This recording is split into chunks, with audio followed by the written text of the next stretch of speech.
और मुख्यमंत्री के विदेश दौरे की बात करते हैं। दक्षिण कोरिया को अपनी लगातार यात्रा में आगे बढ़ाते हुए दूसरे दिन आज मुख्यमंत्री भजनलाल शर्मा ने सियोल टेक्निकल हाई स्कूल का दौरा किया है। उन्होंने नवाचार और रचनात्मकता को बढ़ावा देने वाले छात्रों के अनुरूप उल्लेखनीय पहलों को देखा। साथ ही स्कूल के प्रिंसिपल जोबोक ली और स्कूल के दूसरे अधिकारियों के साथ स्टाफ, शिक्षक, छात्रों से मुलाकात की। मुख्यमंत्री ने स्कूल के अंदर बने एडवांस टेक्निकल सेंटर को भी देखा है, छात्रों से बातचीत की है और वहां पर क्लासेस में जिस तरीके से पढ़ाई हो रही है, अत्यधिक उन्नत एआई तकनीक का जो अनुभव उन्होंने किया उस बारे में भी उन्होंने साझा किए हैं अपने एक्सपीरियंस को।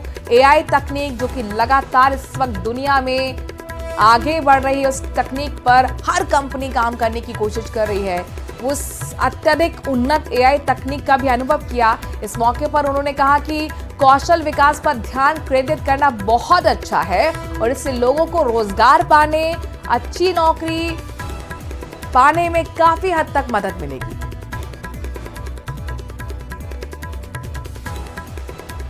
हेरिटेज निगम से जुड़ी बड़ी खबर यह है कि हेरिटेज निगम को मेयर मिलेगा, नया दरअसल मेयर मिलेगा। कोर्ट में चालान पेश करने के बाद मुनेश निलंबित होंगी। ओबीसी महिला के लिए आरक्षित है ये महापौर का पद और ऐसे में ओबीसी के किसी भी पार्षद को ये जिम्मेदारी दी जाएगी। अस्थायी कार्यभार के तौर पर मेयर की जिम्मेदारी दी जाएगी। संभवतः 60 दिन के लिए महापौर का कार्यकाल होगा। किसी भी दल के ओबीसी पार्षद को मेयर बनाया जा सकता है। पूरा मामला क्या है जरा ये भी देख लीजिए। एसीबी ने पति सुशील को 2 दलाल के साथ गिरफ्तार किया था। आरोप था कि पट्टे के एवज में दलालों के जरिए रिश्वत मांगी गई थी। घर से पट्टे की फाइल मिली, राशि मिली 41 लाख की। दलाल नारायण सिंह के घर से भी 8 लाख के लगभग रुपए मिले। एसीबी की जांच में मेयर मुनेश गुर्जर की भी भूमिका सामने आई थी और ऐसे में अब उनकी मुश्किलें बढ़ रही हैं। निलंबित होना उनका लगभग तय माना जा रहा है और ये माना जा रहा है कि अब एक बार फिर नए हेरिटेज निगम को नया मेयर मिलेगा। अजमेर से इस वक्त की बड़ी खबर आपको बता रहे हैं। एसआई भर्ती परीक्षा 2021 पेपर लीक मामले में बाबूलाल कटारा से 10 घंटे तक पूछताछ हुई। आरपीएससी में बड़ी बात यह है कि पूछताछ हुई। एसओजी की टीम ने पेपर लीक मामले में कटारा से लंबी पूछताछ की और पूछताछ पूरी होने के बाद एसओजी कटारा को लेकर रवाना हो गई। दस्तावेज भी जब्त किए गए, बयान दर्ज किए गए। कटारा से पेपर लीक मामले में अधिकारियों की मौजूदगी में यह पूछताछ हुई है, इसीलिए पूछताछ काफी अहम है। और देखिए बड़ी बात यह है कि आज रिमांड अवधि खत्म हो रही है। कोर्ट में आज बाबूलाल कटारा को पेश किया जाएगा। प्रोडक्शन वारंट पर गिरफ्तार उसको किया गया था।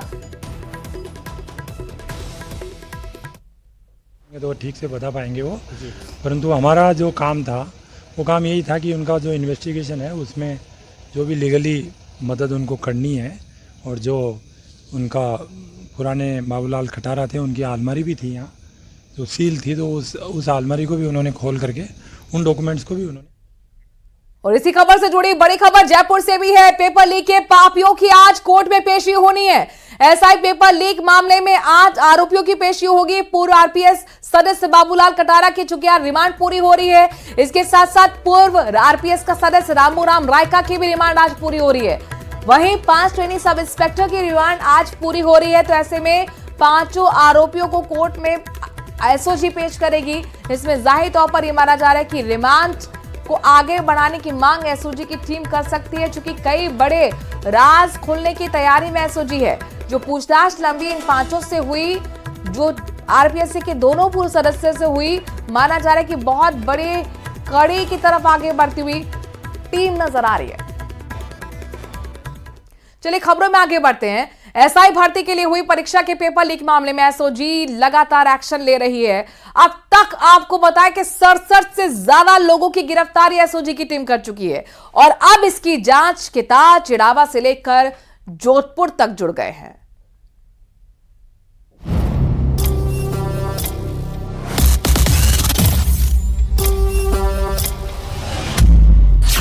एसआई भर्ती पेपर लीक मामले में एक्शन तेज।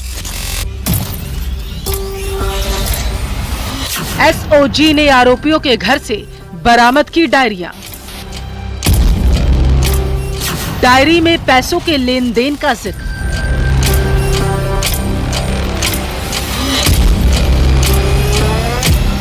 एसआई भर्ती पेपर लीक मामले में गिरफ्तार ट्रेनी थानेदार विजेंद्र कुमार और उनकी सहयोगी ऋतु शर्मा को एसओजी की टीम चिड़ावा लेकर आई, जहां वार्ड 25 में आरोपी विजेंद्र के घर और सूरजगढ़ सिंघाना तिराहा स्टैंड के पास वार्ड 12 में ऋतु शर्मा के घर पर तकरीबन पौने घंटे सर्च ऑपरेशन चलाया गया, जिसमें एक डायरी मिलने के बाद सामने आई है। ये डायरी कई और राज खोल सकती है। टीम ने दोनों आरोपियों की निशानदेही पर उनके घरों से रुपयों के लेन देन संबंधी डायरियां जब्त की। डायरी बरामद होने के बाद एसओजी की टीम वापस लौट गई। आपको बता दें कि पिछले दिनों एसओजी की टीम ने ट्रेनी एसआई विजेंद्र को गिरफ्तार किया था और उसके बाद पूछताछ में सामने आया कि ऋतु शर्मा ने एसआई भर्ती परीक्षा का पेपर सॉल्व करवाने में विजेंद्र की मदद की, जिसके बदले में उसने परीक्षा सेंटर संचालक को 8 लाख रुपए दिलवाए थे और उसके बाद एसओजी का डर दिखा गिरफ्तारी से बचाने के लिए 10 लाख रुपए दिलवाए। 10 लाख रुपयों से 3 लाख रुपए का भुगतान रिटायर्ड फौजी ने ऑनलाइन करवाया और 7 लाख रुपए ऋतु को दिए, जिसने अपने पूर्व परिचित जोधपुर के परीक्षा सेंटर संचालक से लेन देन की सारी डील की थी। एसओजी चिड़ावा की ऋतु शर्मा की गिरफ्तारी के बाद अन्य लोग भी एसओजी के रडार पर आ चुके हैं।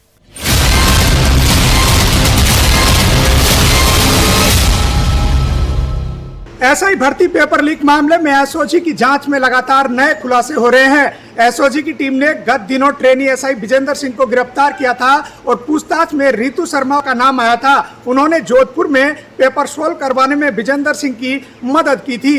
अब इन दोनों से पूछताछ के बाद एसओजी की टीम विजेंद्र सिंह और ऋतु शर्मा को चिड़ावा लेकर पहुंची और चिड़ावा में इन दोनों के आवास पर सर्च की कार्रवाई की। करीब पौन घंटे तक इन दोनों के आवास पर सर्च की कार्रवाई की गई। इस सर्च की कार्रवाई के दौरान एसओजी की टीम को रुपयों के लेन देन से संबंधित डायरिया मिली है। अब ये डायरिया एसओजी की टीम खंगालेगी और इन डायरियों में जो राज छुपे हुए हैं वो इस प्रकरण से जुड़े हुए लोगों को उजागर करेंगे। अब आने वाले दिनों में एसओजी की टीम इन डायरियों और जो भी तथ्य मिलते हैं उनके आधार पर इस प्रकरण से जुड़े हुए लोगों पर शिकंजा कसेगी। करसन सिंह शेखावत, न्यूज 18 राजस्थान, झुंझुनू। जयपुर ग्रामीण के शाहपुरा में हाईवे स्थित सारण धर्म कांटे के पास सर्विस रोड पर लगे विद्युत पोल में अचानक आग लग गई है। आग से विद्युत पोल धू-धू कर जलने लगा। तस्वीर आपके सामने है। लोगों के बीच इस दौरान अफरा तफरी का माहौल बन गया। बताया जा रहा है कि बारिश के कारण शॉर्ट सर्किट हुआ था और यही वजह रही कि विद्युत पोल में आग लग गई। ग्रामीणों ने नगर पालिका और विद्युत निगम पर लापरवाही का आरोप लगाया है।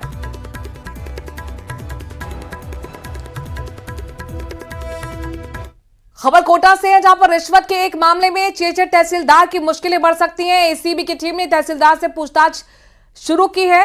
तहसील कार्यालय के दस्तावेजों को भी खंगाला जा सकता है। कल एसीबी ने 5000 की रिश्वत के साथ ई मित्र संचालक हरीश मंडोत को रंगे हाथों गिरफ्तार किया था। परिवादी ने शिकायत की थी कि रजिस्ट्री करवाने के एवज में तहसीलदार चेचट के लिए आरोपी ई मित्र संचालक 7000 की रिश्वत की मांग कर परेशान कर रहा था। अब एसीबी आरोपी ई मित्र संचालक को कोर्ट में पेश करेगी और आगे की कार्रवाई करेगी। यानी कि कुल मिलाकर माना जा रहा है कि मामले की तह तक जाएगी। साइन करवाने की एवज में ये जो ई मित्र संचालक है हरीश मंडोत, इसने जो है पहले 7000 रुपये की डिमांड करी थी और 5000 रुपये लेने को सहमत हुआ था, जिस पर सत्यापन कराया गया था। सत्यापन में इस बात की पुष्टि हुई ई मित्र संचालक को तहसीलदार के लिए 5000 रुपये लेते हुए रंगे हाथ गिरफ्तार किया है। 5000 रुपये की रिश्वत लेते रंगे हाथों गिरफ्तार ई मित्र संचालक से अब पूछताछ के दौरान कई बड़े चौंकाने वाले खुलासे हो सकते हैं। एसीबी की टीम अब जल्द ही तहसीलदार से पूछताछ कर सकती है और तहसील कार्यालय में दस्तावेजों को खंगाल सकती है। बड़ा सवाल कि ई मित्र संचालक रजिस्ट्री के नाम पर और तहसीलदार के हस्ताक्षर करवाने के नाम पर क्यों और कैसे 5000 रुपये की रिश्वत मांग रहा था। हालांकि एसीबी की टीम ने कार्रवाई करते हुए ई मित्र संचालक को गिरफ्तार कर लिया, लेकिन फिलहाल अब एसीबी की टीम द्वारा जल्दी तहसीलदार से भी पूछताछ की जा सकती है और माना जा रहा है कि इस तहसीलदार के खिलाफ कार्रवाई की तलवार भी अब लटकी हुई है। कोटा से न्यूज 18 राजस्थान के लिए ओम प्रकाश मारू।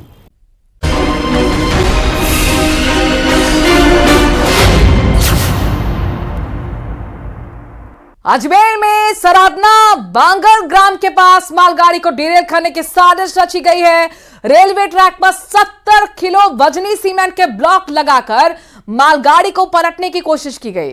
फुलेरा अहमदाबाद रेल मार्ग पर मालगाड़ी दोनों ब्लॉक को तोड़ते हुए आगे निकल गई। करीब 1 किलोमीटर दूर तक सीमेंट के टुकड़े बिखर गए। गनीमत रही कि कोई बड़ा हादसा नहीं हुआ, जिसकी शिकायत रेलवे कर्मचारियों ने मांगलियावास थाने में दर्ज कराई है। मांगलियावास थाना पुलिस अब मामले की जांच में जुटी है। माना यह जा रहा है कि जल्द ही सुरक्षा एजेंसियां भी यहां पर आएंगी, उनको भी सूचित कर दिया गया है। एक्सक्लूसिव तस्वीरें, सबसे पहले तस्वीरें आपका पसंदीदा चैनल न्यूज 18 दिखा रहा है। पहली तस्वीर रात के अंधेरे की, 10:30 से 11 बजे का वक्त रहा होगा जब यहां पर एक बड़ा हादसा होते होते टल गया। एक बड़ी साजिश को नाकाम किया गया है। दूसरी तस्वीर जहां पर देखिए यही मालगाड़ी जो मालगाड़ी है वो टकराई है। बड़े बड़े 70 किलो वजनी सीमेंट के ब्लॉक जिनसे टकराई मालगाड़ी। अशोक हमारे संवाददाता खबर पर ज्यादा जानकारी के साथ जुड़ गए हैं। अशोक, माना यह जाए कि जैसे जैसे जांच आगे बढ़ेगी और भी बड़े खुलासे होंगे, अब तक क्या जानकारी निकलकर सामने आई है?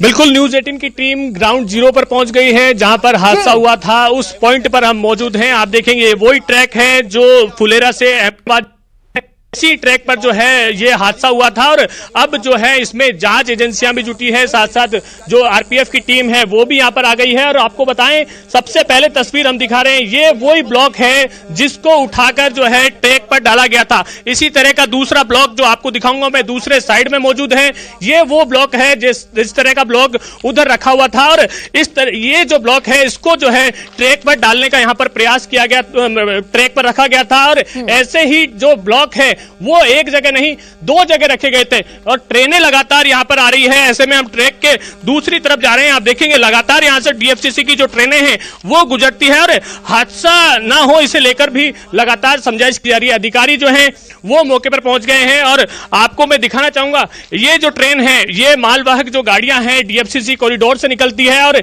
इसी दौरान जब रात्रि में 10:30 के आसपास रविवार को ये जब ट्रेन इस तरह से स्पीड से गुजर रही थी और उसी दौरान जब ब्लॉक यहां कर बीच में रखा तो उस दौरान ये हादसा हुआ था। आप देखेंगे कितनी स्पीड से ये ट्रेन जाती है। अगर इस दौरान अगर ट्रैक जो है वो अगर पटरी से उतर जाती ट्रेन तो एक बड़ा हादसा हो सकता था। ये किस इरादे से, किस मकसद से इसको किया गया है, ये अभी केवल एफआईआर दर्ज की गई है, जांच जो यहाँ पर शुरू की गई है। अब आरपीएफ की टीम जो है वो अभी यहाँ पर पहुंच गई है और देखा जा रहा है, परखा जा रहा है कि क्या स्थिति जब यहाँ पर बनी होगी। आपको मैं टुकड़े यहाँ पर जो है दिखाना चाहूंगा। कुछ आगे जाकर जो है वो टुकड़े जहां जो ब्लॉक रखे थे उस ब्लॉक के जो टुकड़े हैं वो 1 किलोमीटर तक जो है नीचे गए थे, आगे गए थे। यहां से जब बछीट पड़ी तो आपको दिखाऊंगा, ये वो टुकड़े हैं, छोटे छोटे टुकड़े हो गए थे इनके। और इसी प्रकार के टुकड़े जो हैं इस पूरे ट्रैक पर जो है पड़े हुए मिले बताए जा रहे हैं। और आपको बताऊं बहुत भारी, मतलब 70 किलो कट गया फोन। बिल्कुल, यहां पर तस्वीर आपके सामने है। ग्राउंड जीरो पर अशोक हमारे संवाददाता जानकारी देते हुए, अपडेट देते हुए वो टुकड़े भी दिखा रहे हैं जो बिखर गए ट्रैक के आसपास। 270 किलो वजनी सीमेंट के ब्लॉक जिनसे टकराते हुए मालगाड़ी आगे निकल गई। डिरेल करने की साजिश का पर्दाफाश हुआ है। इस वक्त की तस्वीर, एक्सक्लूसिव तस्वीर न्यूज 18 राजस्थान आपको ग्राउंड जीरो से दिखा रहा है। अशोक भाटी हमारे संवाददाता वहां से लगातार आपको अपडेट दे रहे हैं। लेकिन इस वो बड़ी साजिश का गुनहगार कौन है? बहुत बड़ा सवाल। रेलवे ट्रैक पर इतना बड़ा पत्थर कहां से आया? मकसद क्या था? कौन है इसके पीछे? ये तमाम सवाल जिसके जानने की कोशिश, जिसके तह तक जानने की कोशिश आरपीएफ की टीम करेगी। चूंकि अब ये जानकारी मिल रही है कि सुरक्षा एजेंसियां भी अलर्ट मोड पर आ गई हैं, उनको भी जानकारी दे दी गई है, यानी कि वो भी अब जांच पड़ताल को आगे बढ़ाएंगी। अशोक एक बार फिर हमारे साथ जुड़ गए। अशोक, कुछ ऐसी तस्वीर कानपुर से भी सामने आई थी 2 दिन पहले ही, वहां पर भी बड़ी साजिश का पर्दाफाश आईएसआई की तरफ से हुआ था। आईएसआई का इसमें इन्वॉल्वमेंट देखने को मिला था। क्या यह माना जाए कि यहां पर भी बहुत बड़ी साजिश थी? जी बिल्कुल, इससे इनकार नहीं किया जा सकता कि ये कितनी बड़ी साजिश थी, या फिर कोई शरारती तत्वों का काम है, या फिर इसमें कोई गैंग सक्रिय है जो लूट के इरादे से इस घटना को अंजाम देने आई थी। मैं आपको ट्रैक पर सीधा लेके आया था। न्यूज 18 की टीम ट्रैक पर पहुंची है जहां पर यह हादसा जो घटित हुआ था। ये टुकड़े दिखाइए अशोक, टुकड़े में बदल गए हैं। अब जो है बिल्कुल, ये टुकड़े हैं छोटे छोटे, आपको दिखाना चाहूंगा। ये टुकड़े हैं इसी तरह के लोहे के जो टुकड़े हैं जो इससे हादसे के बाद जो निकल के बाहर पड़े हैं, आपको दिखाऊंगा। ये जो लोहे के टुकड़े हैं वो हैं, और इस तरह के छोटे छोटे टुकड़े अलग अलग स्थानों पर जो पड़े हैं आप देखेंगे। बड़ा पत्थर जो है, मतलब 70 किलो के आसपास का जो ये पत्थर था उसका चकनाचूर हो गया जब ट्रेन यहां से गुजरी। गनीमत ये रही कि इस दौरान कोई बड़ा हादसा नहीं हुआ, लेकिन अगर हादसा बड़ा होता तो फिर ट्रेन भी डिरेल होती और उसमें जो सामान है वो भी जो है नीचे गिर सकता था। साथ साथ अब उनकी मंशा क्या थी ये भी सोचने का विषय है। ये जो ट्रैक है वो यहाँ से फुलेरा से मालगाड़ी जो टकराई है इन 70 किलो वजनी सीमेंट से। अब इतना बड़ा 70 किलो का वजनी अगर सीमेंट का ब्लॉक है, वो भी एक नहीं दो है, तो जाहिर तौर पर अकेले अपने आप तो नहीं आ जाएगा, या अकेला ये कोई नहीं कर सकता। 2 से 3 लोग लगे होंगे इसको ट्रैक पर रखने की। सवाल ये कि इधर उधर रख सकता, लेकिन पोजीशनिंग अगर ट्रैक पर है तो क्या ये माना जाए कि जानबूझकर ट्रैक पर इसे रखा गया था ताकि डिरेल हो मालगाड़ी या फिर जो भी यहां से गुजरने वाली गाड़ी हो? जी बिल्कुल, इससे इनकार नहीं किया जा सकता कि मालगाड़ी को डिरेल करने का यहाँ पर प्रयास किया गया हो। इसी के ध्यान में रखते हुए जो इस मुकदमे को दर्ज कराया गया है। अब जो है आरपीएफ की टीम यहाँ पर पहुंची है, वो व्यवस्था देख रही है कि ये जो ब्लॉक है, आपको दिखाना चाहूंगा 013 जो ब्लॉक रखा हुआ है एक साइड में, वैसा का वैसा ब्लॉक जो है इस साइड में भी रखा हुआ गया था, और उसी ब्लॉक को जो है वो नीचे यहाँ पर ट्रैक पर रखा गया था। और इसी प्रकार से एक जो ब्लॉक है, मुमकिन हो तो जरा बात कीजिए, उनको अब तक क्या कुछ जांच पड़ताल में सामने आया है, क्या उनको अब तक सबूत मिले हैं?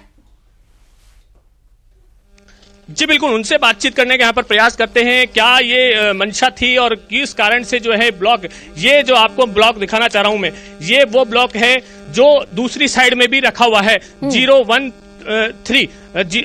13 नंबर जो है इसका ऐसा ब्लॉक जो है वो दूसरी साइड में भी रखा हुआ था। वहां पर ये जो अधिकारी हैं वो देख रहे हैं, ऐसा का ऐसा ब्लॉक वहां रखा था। उस ब्लॉक को जो है उठाकर इस ट्रैक पर रखने की बात जो है यहाँ पर कही जा रही है। तो ये जो हादसा है वो इसके कारण से ही हुआ बताना जा रहा है। इसी का ऐसा ही एक जो ब्लॉक है वो आगे भी रखा गया है, करीब 2 किलोमीटर आगे उसको रखा गया है। तो इस तरह का एक कारण क्या है, इसके पीछे क्या मंशा थी, क्या सोच थी, ये तो जांच का विषय है। और इससे लेकर जो है एजेंसियां भी अपना काम कर रही है, और आरपीएफ के साथ साथ जो यहाँ का स्थानीय मांगलीवास थाना पुलिस है वो भी इसे लेकर जो अपनी जांच में जुटेगा। लेकिन एक बड़ी खबर ग्राउंड जीरो से न्यूज 18 बता रहा है कि किस तरह से ब्लॉक जो है वो रखा गया, और ये जो ब्लॉक है एक आदमी इसको नहीं निकाल सकता। पहले इसको तोड़ा गया होगा, यहां से हटाने के लिए तोड़ा गया होगा, और फिर इसे जो ट्रैक पे रखा गया। तो इसके पीछे क्या मकसद है, इसे लेकर तमाम जो अधिकारी हैं वो भी यहाँ पर जो है जुटे हुए हैं, दिशा निर्देश दिए गए हैं क्यों ये रखा गया है, इसके पीछे क्या कारण है। क्या सुरक्षा एजेंसियां भी यहाँ पर आएंगी, क्या वो भी जांच पड़ताल तेज करेंगी,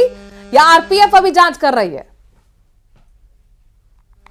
जी बिल्कुल, अभी फिलहाल जो है आरपीएफ के जो अधिकारी हैं वो यहाँ पर मौजूद हैं, और थाने की जो मांगलीवास थाना है उसको भी इत्तला की गई, कल मुकदमा दर्ज किया गया था। अब इनकी ओर से क्या आगे कार्रवाई की जाती है ये देखने वाली बात होगी। जो चूरे हैं, जो ब्लॉक के चूरे हैं, उन्हें जो है जो यहाँ पे आए हुए आरपीएफ के अधिकारी हैं वो देख रहे हैं, और ये पता लगाने का प्रयास कर रहे हैं कि ये जो ब्लॉक है वो यहाँ वाला ब्लॉक है या फिर और कहीं से इसको लाया गया।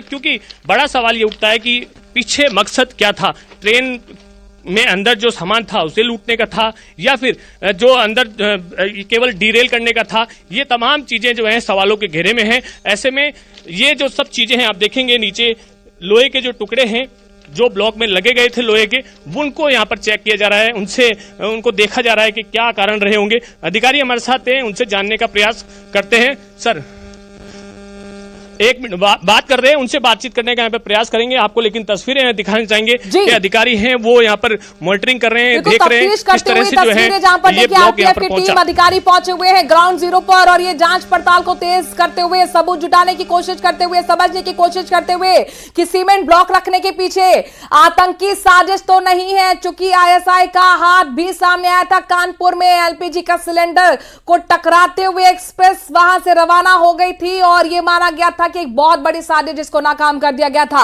कुछ इसी तर्ज पर अजमेर की तस्वीर भी सामने आ रही है। वो तस्वीर लगातार ग्राउंड जीरो से न्यूज 18 राजस्थान आपको पहुंचा रहा है, एक्सक्लूसिव तस्वीर के साथ एक्सक्लूसिव जानकारी दे रहा है। आरपीएफ की टीम वहां पर पहुंची है, सबूत जुटाए जा रहे हैं। मालगाड़ी में ऐसा क्या था जिसे पलटाने की चाहत रख रहे थे लोग, वो ऐसे असामाजिक तत्व, वो ऐसे बदमाश कौन है वो लोग, ये भी समझने की कोशिश की जा रही है। शिकायत दर्ज कराई जा चुकी है और ऐसे में अब मकसद को समझा जा रहा है, ढूंढा जा रहा है। अशोक हमारे संवाददाता वहां से हर एक तस्वीर, हर एक अपडेट हम तक पहुंचा रहे हैं। अशोक, ये बताइए, जो आपने दिखाया कि एक सीमेंट का जो ब्लॉक रखा गया था, जाहिर तौर पर इसमें कुछ साइन होते हैं, तो वो उसी ब्लॉक को तोड़कर दोनों जगह रख दिया गया था ट्रैक पर, या कहीं और से ये ब्लॉक लेके आया गया था? क्या बताया जा रहा है अब तक? जो साइन किया हुआ जो ब्लॉक है वो कलर हुआ हुआ नजर आ रहा है। आप देखेंगे तो वो पतला नजर आ रहा है, लेकिन यहाँ जो ब्लॉक पड़े हैं वो शायद या तो ट्रैक के जो नीचे लगता है वो है, या फिर अन्य कोई ब्लॉक है, ये अभी कहने पाना मुश्किल होगा, क्योंकि एक ब्लॉक वहां पर नजर नहीं आ रहा है, दूसरा ब्लॉक जो है वो दूसरी तरफ रखा हुआ है। तो ये ब्लॉक कहां से आए हैं, इसके पीछे क्या कारण है, ये तो अभी देखने वाली बात होगी। ये तो जो आरपीएफ है वो जो है जांच में जुटी है, लेकिन मकसद क्या था इसके पीछे, क्यों डिरेल करने का यहाँ पर प्रयास किया जा रहा था और क्या कारण इसके पीछे है, उसे लेकर जो है यहाँ पर जो टीम आई है आरपीएफ की, वो उच्च अधिकारियों को भी यहाँ पर जो है अपनी जो यहाँ की जो जांच की है, जो देखा है, वो बताने का प्रयास कर रहे हैं। और ये जो आपको तस्वीरें हम दिखा रहे हैं, ये वो तस्वीरें हैं जहां पर ब्लॉक का जो हिस्सा है वो खाली हो गया है, जहां से उसको बाहर रखा गया है। दूसरी तरफ जो है ब्लॉक दिखाई दे रहा है, लेकिन इस तरफ ब्लॉक नहीं दिखाई दे रहा है। तो इस तरह की ये घटना क्यों की गई है? आसपास में जो गांव हैं, आसपास के जो इलाके हैं, आपको दिखाना चाहूंगा, पूरा सुनसान इलाका है, कोई भी यहाँ मौजूद नहीं रहता है। ऐसे में ये इसके पीछे क्या मकसद है, ये अभी अधिकारियों से हम बातचीत करने का बिल्कुल प्रयास करेंगे। सबसे बड़ी साजिश, लेकिन कौन है गुनाहगार? और देखिए 2 दिन के अंदर 2 ऐसी घटनाएं सामने आई हैं। कानपुर से लेकर अजमेर तक यही सिलसिला चल रहा है। डिरेल की करने की कोशिश के पीछे कौन है, ये समझने की कोशिश करेंगे। हर एक तस्वीर आप तक पहुंचाएंगे, हर एक जानकारी आप तक पहुंचाएंगे। एक छोटे से ब्रेक के लिए रुक रहे हैं।